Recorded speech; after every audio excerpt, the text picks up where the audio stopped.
Olá, meu nome é Juliano Costa Gonçalves e eu sou professor da Universidade Federal de São Carlos. É um enorme prazer participar do terceiro Simpósio Brasileiro Governança e Desenvolvimento Sustentável, realizado de 1 a 3 de novembro de 2023. O título dessa palestra é Conflitos Socioambientais e Territorialização, o caso do município de Pereira Barreto. O objetivo aqui é apresentar os conflitos socioambientais que ocorreram no território desse município e realizar uma discussão entre sociedade, meio ambiente e desenvolvimento, utilizando como pano de fundo esses conflitos e o processo de territorialização que ocorreu neste município.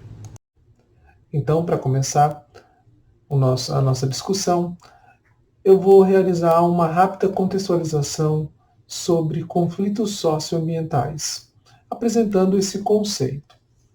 Então, a própria definição do objeto como conflito supõe considerar uma interação entre diversos grupos de agentes. Esses agentes, em geral, têm interesses, formas de ver o mundo, valores diferentes. Então, essa interação poderia ser cooperativa, mas, na maior parte das vezes, nós estamos falando sobre conflitos, justamente pontuando esse aspecto de diferença, de assimetria de poder entre grupos de agentes que desejam utilizar ou ter acesso ou ter a posse de recursos ambientais com interesses diferentes, a partir de valores diferentes. Então essas disputas ocorrem em torno do controle de bens e recursos ou do poder de gerar e impor certas definições de realidade. Isso significa que os conflitos têm uma dimensão material, mas também possuem uma dimensão simbólica. E é isso que eu vou tentar apresentar ao longo desta palestra.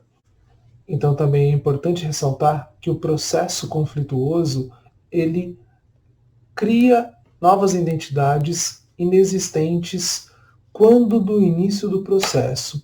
Isso significa que o processo de conflito socioambiental, ele define novas identidades ao passo em que essas pessoas acabam sendo afetadas nesse processo.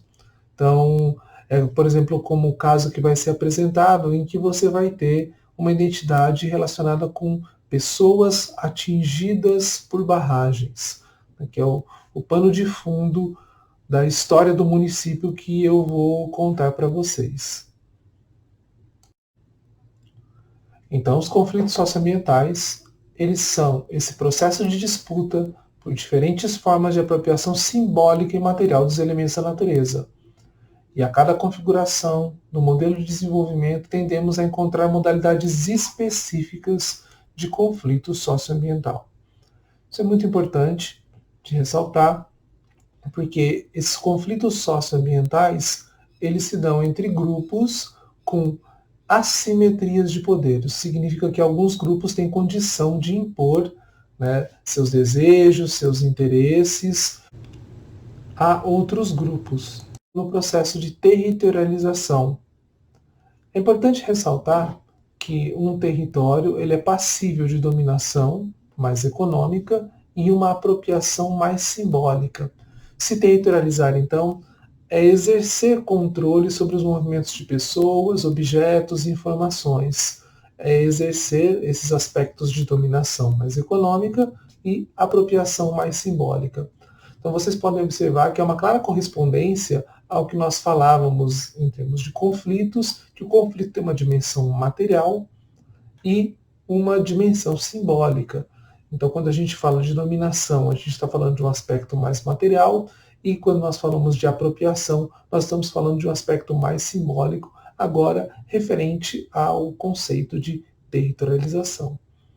Então, o processo de territorialização ele varia ao longo do tempo e grupos sociais buscam, então, exercer esse processo de territorialização e, ao fazer isso, eles podem desterritorializar outros grupos, ou seja, retirar aspectos relacionados com o controle de pessoas, objetos, informações desses grupos sociais, gerando a necessidade desses grupos desterritorializados se reterritorializarem, né? Mesmo que não seja nas mesmas condições, mesmo que seja com bases inferiores de controle sobre pessoas, objetos e informações, esses grupos necessariamente vão precisar redefinir os seus aspectos identitários.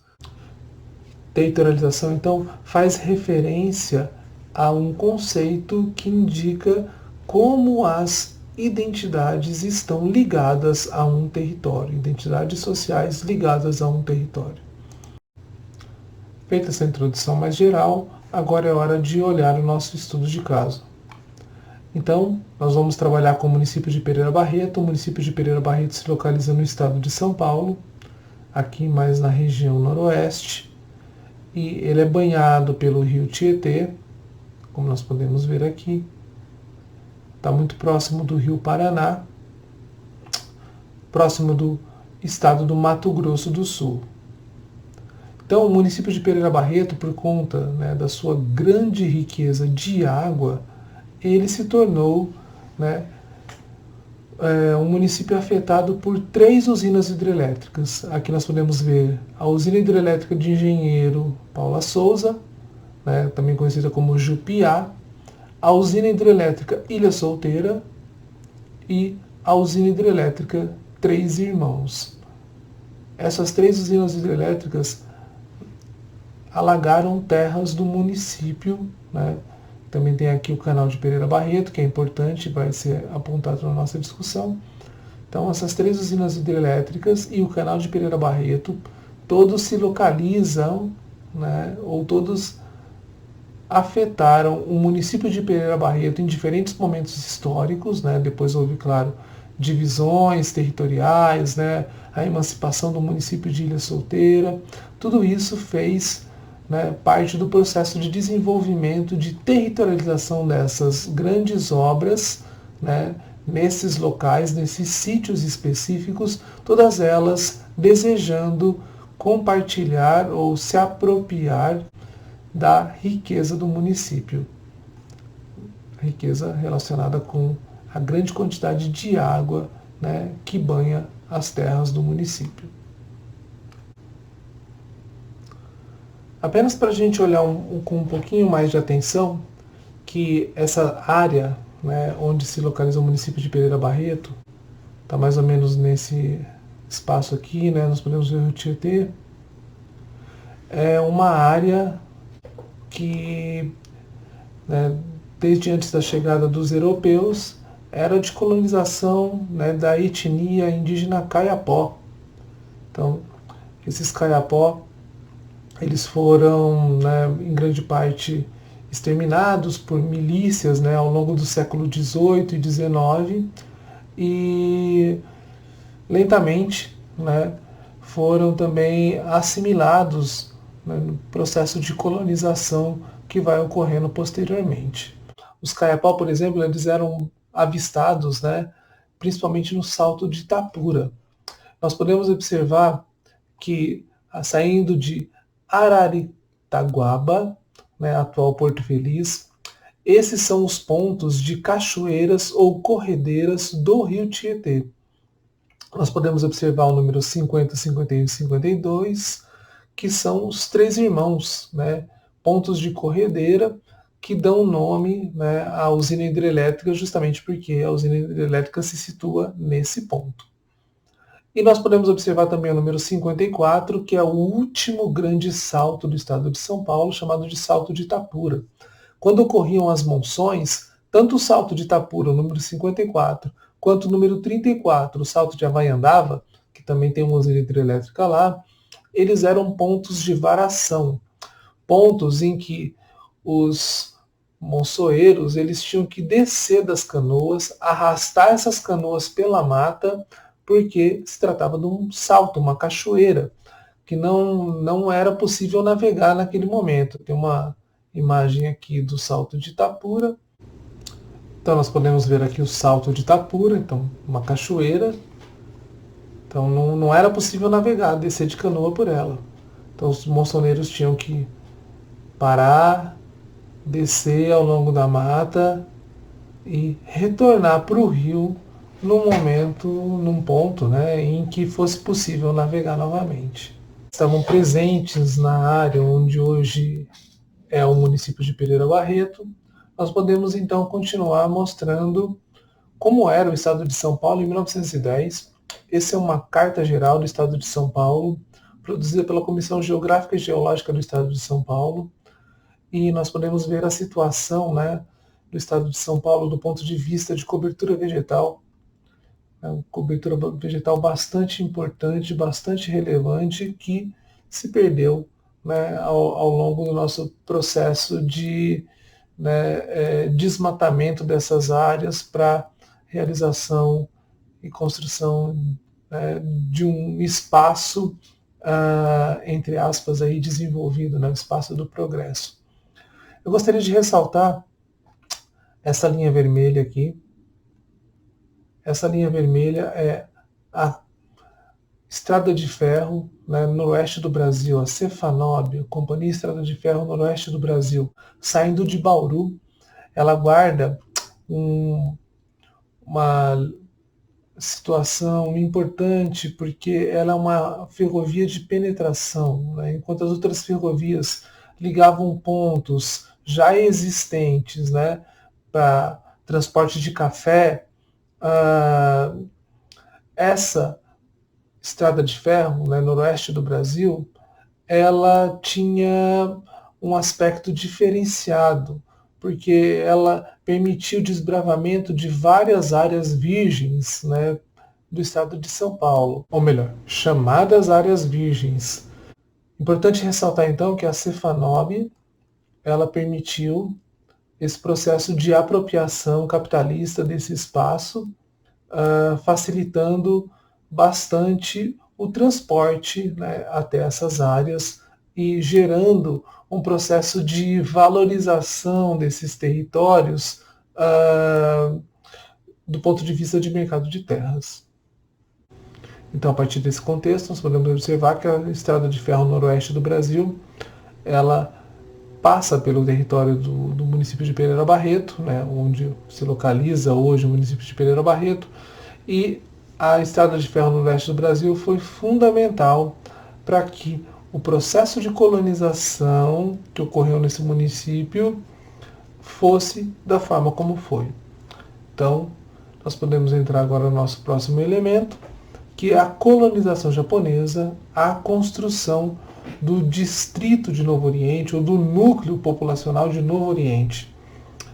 Então, havia necessidades divergentes, né, antípodas, do ponto de vista das políticas migratórias entre Japão e Brasil. O Japão estava disposto a fazer a sua população emigrar e o Brasil estava disposto a receber imigrantes. Então, houve essa situação e isso gerou, de fato, a possibilidade, né, de um fluxo migratório extremamente importante, né, de diversos países para o Brasil. Então, é preciso lembrar que o Japão estava passando por um processo de modernização, assim como o Brasil, né, e esse processo de modernização do Japão vai começar com a restauração Meiji em 1868, e isso gera um importante êxodo rural no Japão, o que levou o governo japonês, ao longo do século XX, a promover e incentivar processos de imigração da sua população. Então, o governo japonês entendeu rapidamente que, se seu emigrado não tivesse acesso à terra, ele não conseguiria realizar processos de ascensão social, né?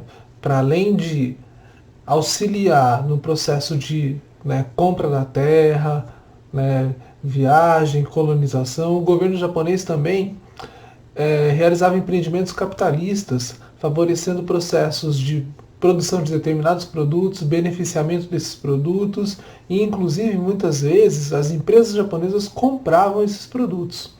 Tudo isso gerou um processo que a professora Célia Sakurai chama de imigração tutelada, né? Diferente, por exemplo, de imigrantes italianos que não tinham o governo auxiliando, seja eles a comprarem terra, seja a realizar empreendimentos capitalistas, né, relacionados com o beneficiamento e a produção de produtos, o governo japonês, né, através, né, das suas empresas de colonização, várias delas estatais, promoveu um outro tipo de imigração, em que eles forneciam, por exemplo, conhecimento para que os seus, né, imigrantes japoneses chegassem no Brasil, né, ou melhor, seus emigrados japoneses chegassem no Brasil e tivessem treinamento, por exemplo, em agricultura tropical, né, um tipo de agricultura que eles desconheciam, já que o Japão está numa zona temperada.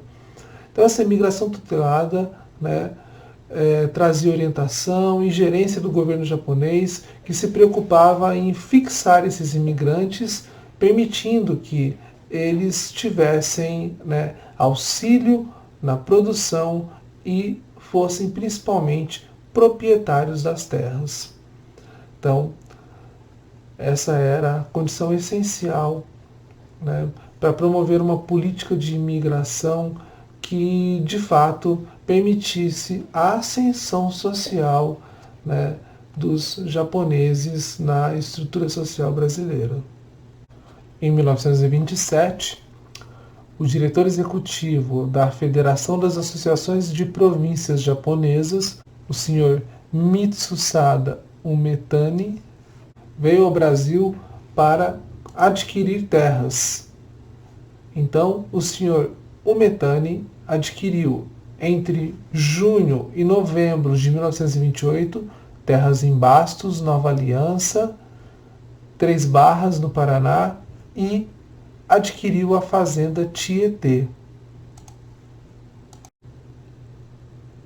A lista de exigências que o Sr. Umetani levava em consideração quando veio adquirir terra era que estivessem situadas essas terras nos estados de São Paulo ou Paraná, que as terras tivessem mais de 10 mil alqueires, cujo preço fosse menor que 250 mil réis, que estivessem situadas a pelo menos 40 quilômetros da estação ferroviária, que fossem terras salubres e férteis, cujas escrituras fossem garantidas e que fossem ricas em água. Era indispensável, né, ter água em cada lote de 10 alqueires depois de loteado. Por conta disso, é que a fazenda Tietê foi adquirida, uma gleba com 46.690 alqueires, e a fazenda Tietê, né, estava muito bem servida por água, possuindo uma linha divisória de 171 km, inclusive 57 km margeando o rio Tietê e 25 km margeando o rio São José dos Dourados. Então aqui nós podemos ver a fazenda Tietê margeando o rio Tietê com seus meandros, e aqui o rio São José dos Dourados. Então, essa condição da fazenda Tietê de estar margeando, né, ou sendo banhada pelo rio Tietê e pelo rio São José dos Dourados, além de todos os outros, né, córregos e riachos que compõem, né, a estrutura hídrica dessa fazenda, foi o elemento que chamou a atenção para que o senhor Umetani adquirisse essas glebas de terra. Nós podemos observar aqui também, nessa linha, que aqui passa a estrada de ferro no oeste do Brasil. Então, no oeste do Brasil ficava do lado esquerdo, né, do rio Tietê, e o loteamento passou a ficar do lado direito. Nós podemos observar também que, né, o loteamento era realizado de forma perpendicular aos corpos hídricos, permitindo que cada proprietário tivesse acesso à água. Então, a riqueza hídrica, né, a riqueza de água, foi o elemento que permitiu, né, para além do solo fértil e dos transportes, e dentre as exigências principais, né, para que essa gleba fosse adquirida, foi esse conjunto de elementos, né, de recursos ambientais e de transporte, que permitiu, né, que os japoneses se territorializassem nesse espaço, né, construindo então esse espaço social a partir, né, da riqueza de recursos ambientais ali presentes. Então nós podemos ver aqui outro detalhe, né, do loteamento, o rio Tietê com seus meandros, aqui a estação, né, ferroviária, aqui o centro, né, o núcleo urbano do loteamento e os diversos lotes, né, constituídos para que todos os seus proprietários tivessem acesso à água. Uma situação importante relacionada com o loteamento é que os lotes mais próximos ao rio Tietê, eles tinham grandes dimensões e muitos deles não foram comercializados imediatamente. Isso ocorreu devido, né, ao fato de que as áreas próximas ao rio Tietê, essa região também era conhecida como Pantanal Paulista, né, os meandros, né, uma planície de inundação muito importante, fazia com que essa área fosse um elemento de proliferação do mosquito vetor da malária. Então, se imaginou que se pudesse fazer algum tipo de cordão sanitário, né, mantendo essas áreas mais próximas ao rio Tietê com floresta, né, e não comercializando essas áreas, né, mantendo com floresta, permitindo assim que os mosquitos tivessem mais dificuldade de chegar à área loteada, né? Mas não foi isso que aconteceu. De fato, né, o loteamento da Fazenda Tietê, né, que mais tarde vai passar a se chamar Novo Oriente, né, já vou explicar isso em um momento, ele passou a ser conhecido como quartel-general da malária, né, tanto que o loteamento levou até um tempo um pouco maior comparado com outros loteamentos, né, para ganhar um pouco mais de impulso, por conta, né, das notícias de que aqui os colonos sofriam bastante com a malária. Então, o loteamento em Bastos, por exemplo, ele engrenou muito mais rápido, né, já tinha um conjunto maior de lotes vendidos, uma população maior do que o loteamento aqui na Fazenda Tietê. Decidiram cavar poços, mas isso foi bastante difícil porque o lençol freático aqui era bastante profundo, exigindo, né, poços muito profundos, o que era bastante difícil de realizar. Outra situação envolvendo a questão da malária é que os pequenos córregos aos quais todos os lotes tinham acesso, eles também eram locais, né, de proliferação dos mosquitos anofelinos, vetores da doença. Por conta disso, muitos dos primeiros colonizadores tiveram malária e eles não gostavam de descer até essa área, né, mantendo várias, né, partes florestadas ainda, né, para tentar se proteger um pouco mais, né, desses mosquitos, mas isso fez com que, apesar, né, de haver água em todos esses lotes, né, todos eles terem acesso à água, muitos colonos decidiram cavar poços, mas isso foi bastante difícil porque o lençol freático aqui era bastante profundo, exigindo, né, poços muito profundos, o que era bastante difícil de realizar. Então, como eu disse antes, essa enorme disponibilidade de água também trouxe alguns inconvenientes, né? Ou mais do que inconvenientes, né? As pessoas ficavam doentes com a malária, tinham dificuldade de obter água, porque já que elas não podiam frequentar os córregos ou os rios né, justamente por conta dos mosquitos anofelinos.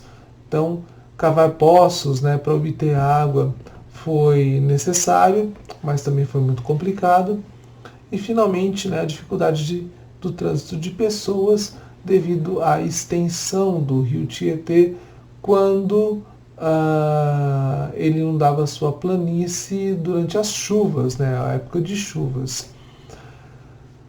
Para resolver uma parte desses problemas, principalmente relacionado com o trânsito de pessoas, foi construída a Ponte Novo Oriente em 1935. Esse foi um grande passo, né, do projeto de territorialização dos colonos japoneses na Fazenda Tietê, agora distrito de Novo Oriente.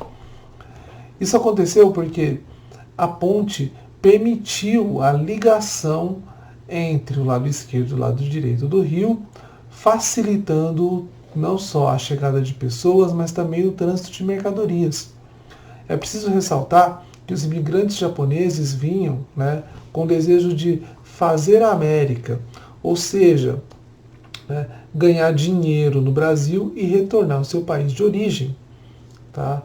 Então, ter a ponte significava muito, muito mesmo, né? Porque ao passo em que você chegava e passava por ela, né, a sua primeira visão era essa, né? Ela era a ligação final entre esse projeto de vida, né, de você se tornar, né, um imigrante, e era o passo inicial para você retornar para sua pátria. Então, desse ponto de vista, a ponte passou a ser um elemento essencial, né, de ligação entre esses dois momentos, né, mas também um elemento simbólico muito importante. A ponte foi financiada em 2/3 pelo governo japonês. O governo paulista financiou o terço final. E a ponte representa essa ideia, né, de domínio sobre a natureza, que é uma ideia bastante proferida pela modernidade, né? A modernidade deseja dominar a natureza e construir o progresso através do domínio da natureza. Então, a ponte é um desses elementos, né, qual você obtém domínio sobre a natureza. Ela é um espelho do pioneirismo, né, do poder econômico e um elemento estético importante da comunidade. Podemos observar aqui, né, essa ponte em arco construída ligando, né, os dois lados do rio Tietê, e ela passou a ser um elemento característico, né, da paisagem, um definidor do município de distrito naquele momento, né, de Novo Oriente, em 1935, quando foi finalizada. Então aqui a gente pode ver um panfleto de estímulo à imigração japonesa para o Brasil. Esse panfleto mostra a distância entre o Brasil e o Japão,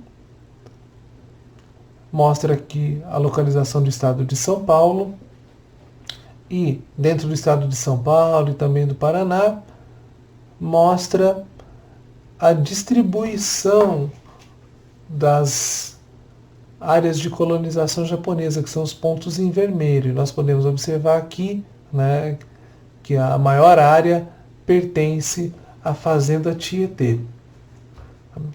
Então, nos anos 30, né, do século XX, o Japão era um país imperialista e ele já tinha ocupado áreas da Manchúria, lá por volta de 36, né, 35, 36, 37, e começou a ser divulgado no Brasil a ideia do perigo amarelo. O perigo amarelo fazia referência à possibilidade de haver uma sublevação, né,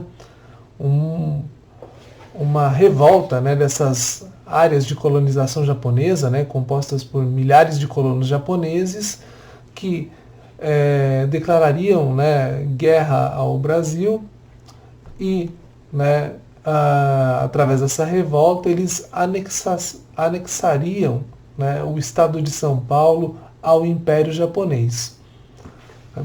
Então, a Fazenda de Tietê, né, o distrito de Novo Oriente, era considerado meio que o quartel principal, né, desse processo de sublevação. Essas teses, né, geraram algum eco, né, no governo, né, na ditadura do Estado Novo de Getúlio Vargas, e isso fez com que, né, em 1938, o distrito de Novo Oriente se tornasse o município de Pereira Barreto. Então, Pereira Barreto era Luiz Pereira Barreto, né, um médico. Ele nunca conheceu essa região e nunca visitou o município de Pereira Barreto. Na verdade, foi uma homenagem imposta, né, a essa região, porque ao, né, você elevar um distrito a município, ele receberia um juiz, um delegado e teria eleições, né? Importante dizer que só pode ser, né, eleito os naturais. E como aqui era uma colônia japonesa, então nenhum dos colonos poderia votar ou ser votado, né, de acordo com a legislação vigente. Então, nesse processo, né, de medo de uma possível revolta, você interfere no processo de territorialização dessa população, né, reterritorializando ela, fazendo com que o poder, né, a capacidade de impor controle, né, como nós vimos na nossa definição de territorialização, fosse refeito a partir, né, desse momento. Importante dizer que, para além da mudança de nome, né, que não foi uma consulta aos locais, também o nome das ruas deixou de ser denominado em japonês e passou a fazer uma homenagem a heróis e mestres da literatura brasileiros, né, ou mestres da literatura de língua portuguesa, tá? Então, não foi só o nome do município que mudou, o nome das ruas também mudou. Então, esse é um elemento, né, importante aí, e tem um peso simbólico muito grande para marcar, né, essa mudança ou essa, né, territorialização de outros poderes que vão, né, desterritorializar ao mesmo tempo que reterritorializam os colonos japoneses que viviam aqui, que agora passam a ter, né, a perder uma parte do poder que eles exerciam, principalmente, né, a companhia colonizadora chamada Brataque, né, companhia colonizadora do Brasil, que tinha o poder de organizar o loteamento, né, e mantinha a administração do mesmo, né. Então ela perde a primazia frente a outros poderes, como eu falei antes, né, o poder político, poder judiciário e aí poder executivo, né, legislativo, judiciário e executivo, que agora, né, se territorializam aqui. Também, em 1942, quando o Brasil declara guerra ao eixo, né, Alemanha, Itália e Japão, os japoneses passam a ser considerados inimigos e eles perdem o direito de se expressar em japonês, né, em locais públicos, né, e têm seus bens congelados, né, porque eles são considerados inimigos, né. Então essa situação só vai se resolver em 1945. Só para, né, colocar mais uma questão importante envolvendo a territorialidade dos japoneses nesse momento em que eles eram considerados inimigos. Então, logo na sequência, né, do nosso raciocínio, vamos avançar um pouquinho no tempo. Nós chegamos aí nos anos 50 e 60, em que inicia-se um projeto de modernização e interiorização do desenvolvimento. Então, com Getúlio Vargas,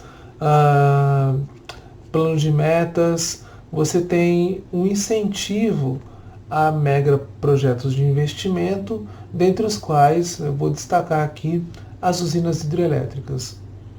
Então, nos anos 60, tá, as usinas hidrelétricas chegam com toda a força para serem construídas, né, nessa região de enorme riqueza hídrica aí do noroeste do estado de São Paulo. A primeira a ser construída foi a usina hidrelétrica de Jupiá, a segunda a usina hidrelétrica de Ilha Solteira e Três Irmãos, né, foi construída já de 1980 até 1990. Então essas usinas hidrelétricas elas vão se territorializar, reterritorializando todo o outro conjunto de atores sociais. Tá? E aí, como o meu interesse é destacar Pereira Barreto, eu vou mostrar alguns dos impactos que essas usinas hidrelétricas produziram no território. Então, há esse conflito, né, socioambiental pelo controle social de terra e água no município de Pereira Barreto. As usinas hidrelétricas, né, trazem um conjunto de impactos socioambientais e esses impactos eles provocam um conjunto de alterações que modificam o ecossistema aquático, terrestre e, por decorrência, eles reconstroem as formas de produção material e simbólica. O impacto das usinas hidrelétricas ele é enorme no território em que essas usinas hidrelétricas se instalam. A hidrelétrica de Jupiá, por exemplo, vai ter um impacto, né, um tanto quanto menor no município de Pereira Barreto, alagando apenas algumas áreas, né? Mas a área que foi alagada, né, que no momento pertencia ao município de Pereira Barreto, né, era o Salto de Itapura. Nós vimos ele lá no início, né, aquela bela cachoeira. A usina hidrelétrica de Jupiá vai alagar o Salto de Itapura. Tá? Então, com um reservatório de 330 km², alagou terras, né, no município de Pereira Barreto. Uma quantidade pequena, mas de qualquer forma, né, uma cachoeira no rio Tietê, né, nós não temos mais esse tipo de visão, né, porque elas todas estão embaixo d'água, tanto ela quanto o Salto de Avanhandava, né? Perdemos as duas para as usinas hidrelétricas. Na sequência, nós podemos ver a usina hidrelétrica de Ilha Solteira, que começou a ser construída, né, nos anos 60 e terminou de ser construída nos anos 70. Tá? A usina hidrelétrica de Ilha Solteira já foi um empreendimento realmente gigantesco. Aqui a gente tem uma visão, né, da parede da barragem. Tá? Já alagou uma área de 1.195 km² e a área em que ela foi construída, que chegou a movimentar um núcleo urbano composto por mais de 30 mil pessoas, era uma área de segurança nacional. Então foi construída num momento de ditadura militar, num momento de autoritarismo no país. Não houve qualquer tipo de consulta, né, à população local para saber a opinião deles em relação a esse tipo de empreendimento. Na verdade, né, esse enorme empreendimento provocou um conjunto de impactos ambientais bastante importante e relevante. E nós chegamos então ao último reservatório, aquele que provocou a maior quantidade de impactos socioambientais e conflitos socioambientais. Três Irmãos, né, foi construída de 1980 até 1990. Ela demorou bastante seu processo de construção porque a CESP, responsável pela sua construção, não tinha recursos para finalizar a construção. Então a gente tem que lembrar que o Brasil nos anos 80 estava passando por um momento econômico bastante complicado e por conta disso a hidrelétrica demorou muito tempo para ser finalizada. Então a hidrelétrica de Três Irmãos, ela foi construída, né, durante um longo período. Está aqui uma imagem de quando ela estava em construção, né, o rio sendo desviado para que a construção ocorresse. Depois, né, a obra finalizada. E a gente pode ver aqui o canal de Pereira Barreto. O canal de Pereira Barreto é considerado estratégico porque ele liga o reservatório da usina Três Irmãos com o reservatório da usina de Ilha Solteira. Isso permite, né, a navegação, concluindo uma parte da hidrovia, né, que liga o estado de São Paulo a Goiás. Tudo isso ocorre porque não foi construída uma eclusa na hidrelétrica de Ilha Solteira. Então não é possível a navegação por ali. Só é possível, né, graças ao canal de Pereira Barreto, ligando então o rio Tietê com o rio São José dos Dourados, que leva ao reservatório da usina de Ilha Solteira. Então, só no município de Pereira Barreto, a hidrelétrica Três Irmãos alagou 217 quilômetros quadrados. É uma área muito relevante, muito importante. Então, houve perda de terras agriculturáveis, né? A área urbana também foi alagada, uma parte da área urbana. Houve a perda de monumentos históricos do cemitério do município, né? E o EIA-RIMA é um caso importante a ser comentado, né? A legislação obriga que o EIA-RIMA seja feito por uma equipe independente dos empreendedores. A CESP alegou, né, nos anos 80, que ela não precisava, a primeira alegação da CESP é que ela não precisava fazer EIA-RIMA porque a obra começou, né, nos anos 80 e a legislação, né, a normativa, né, a resolução que regulamenta o EIA-RIMA é de 1986, então não seria o caso de se fazer EIA-RIMA. A Justiça discordou da CESP e obrigou a empresa a fazer o EIA-RIMA. Tá? A CESP, então, alegou que ela tinha uma equipe capacitada para fazer o EIA-RIMA. E ela conseguiu fazer o EIA-RIMA com a equipe dela. Tá?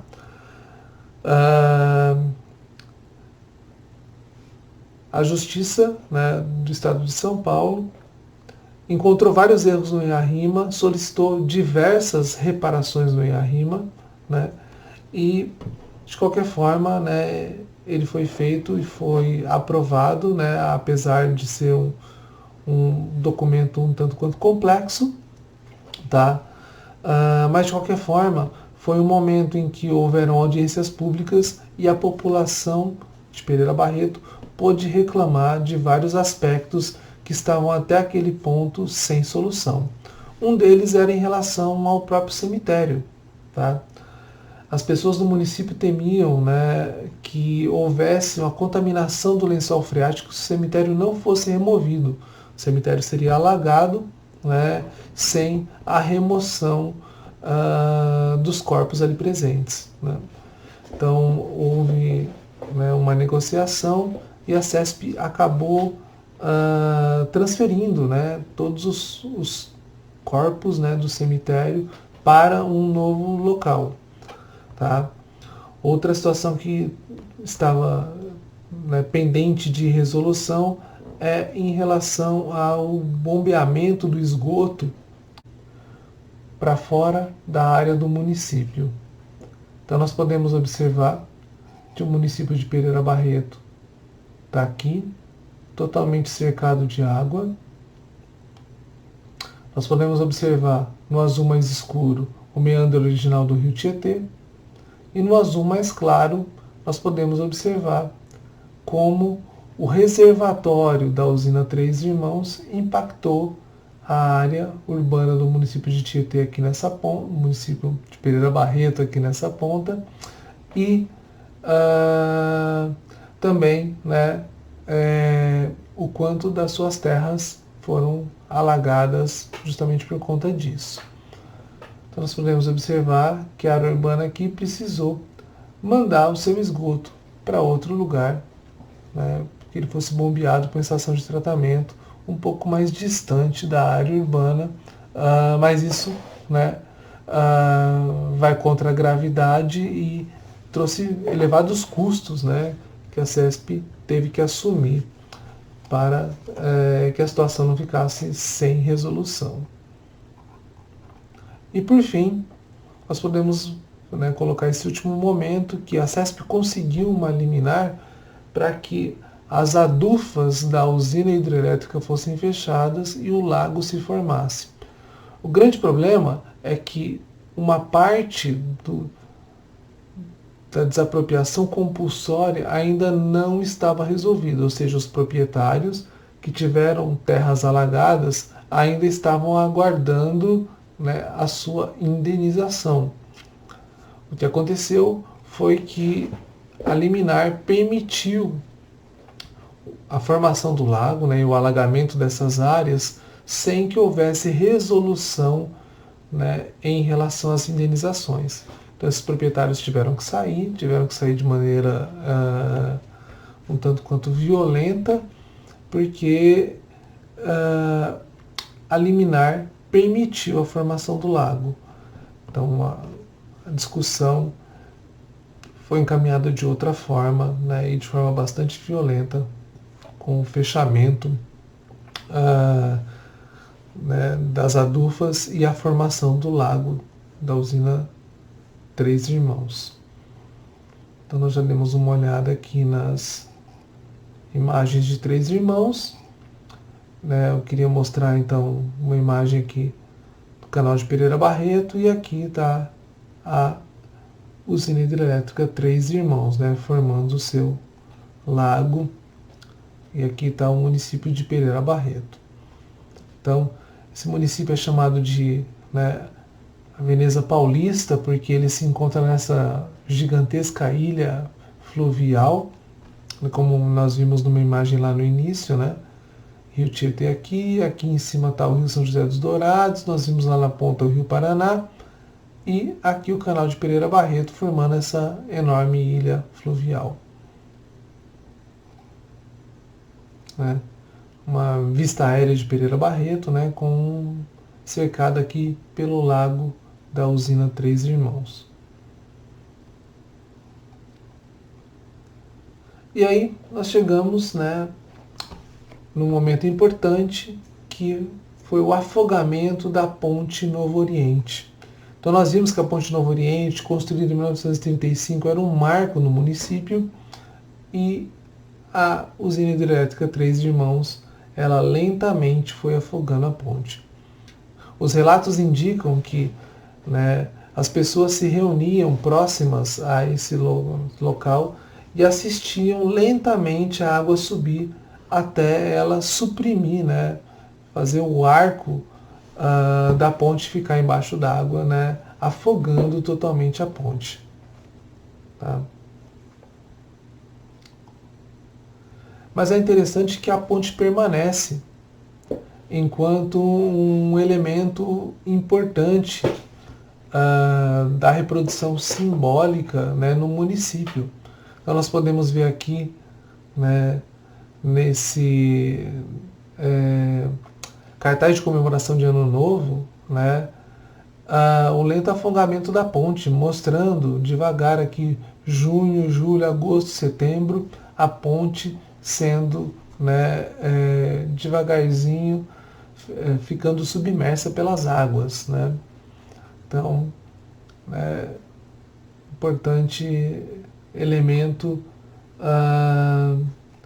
simbólico do município, mas que está embaixo d'água, né? A ponte não foi demolida, ela está cerca de 18 a 20 metros, né, embaixo d'água na represa da hidrelétrica de Três Irmãos.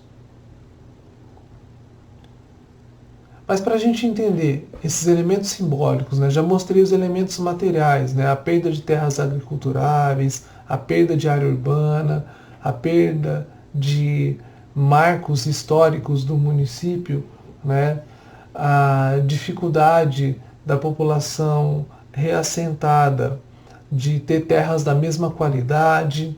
Então, houveram diversas perdas materiais, mas também houveram elementos simbólicos importantes, né? Como eu disse antes, a ponte é um elemento simbólico.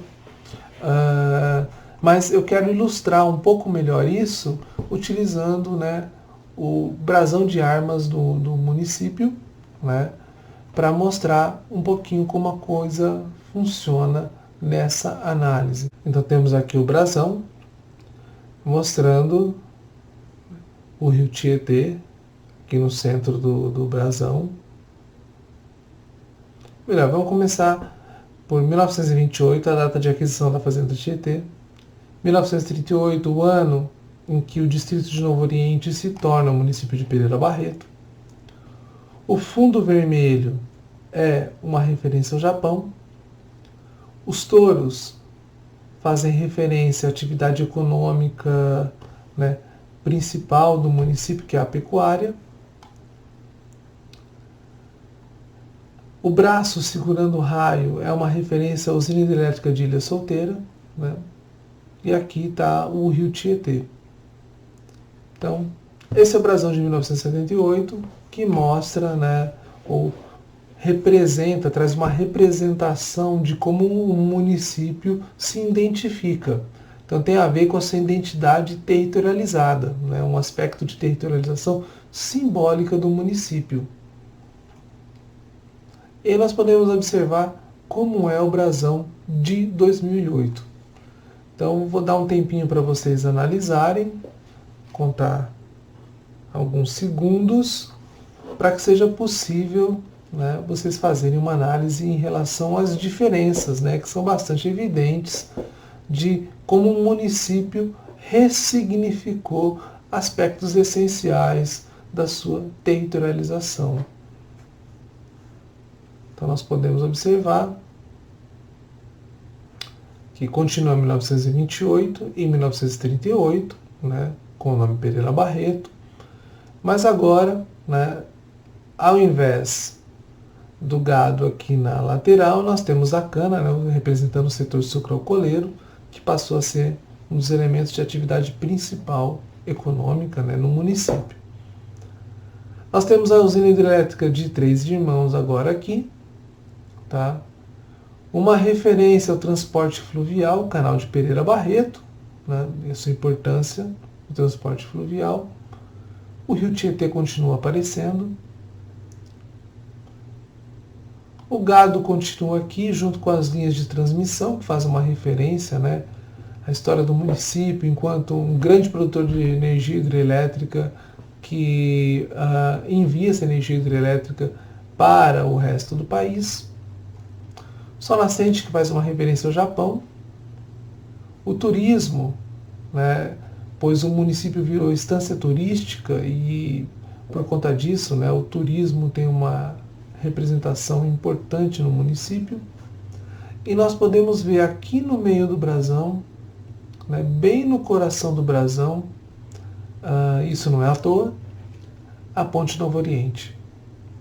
Então, né, do ponto de vista simbólico, esse processo de reterritorialização, ele está bem representado no brasão do município. E por fim, para finalizar essa fala, eu gostaria de ressaltar os conflitos socioambientais, né, relacionados com os diferentes interesses de dominação e apropriação dos recursos ambientais. Eles mostram essa dinâmica entre sociedade e Estado, né, no processo de territorialização. Houve uma grande reorganização produtiva no município de Pereira Barreto, né, no nosso estudo de caso, principalmente com o desmantelamento da pequena agricultura que cercava ali o município de Pereira Barreto e foi alagada, né? O município sofreu um processo de estagnação econômica, apesar, né, de receber os royalties da produção de energia, os royalties relacionados com as áreas alagadas, né, por usinas hidrelétricas. Ele se transformou numa estância turística e agora tem seu destino totalmente ligado ao lago. Tá? E por fim, né, nós vimos uma tentativa de reapropriação simbólica, né, do território. Então Pereira Barreto se reterritorializou dessa forma, né, tentando se ligar àquilo que a enfraqueceu, né, e esperando que isso se torne uma força. Então, agradeço muito a oportunidade, né, e estou à disposição para conversarmos sobre esse assunto. Muito obrigado e até a próxima.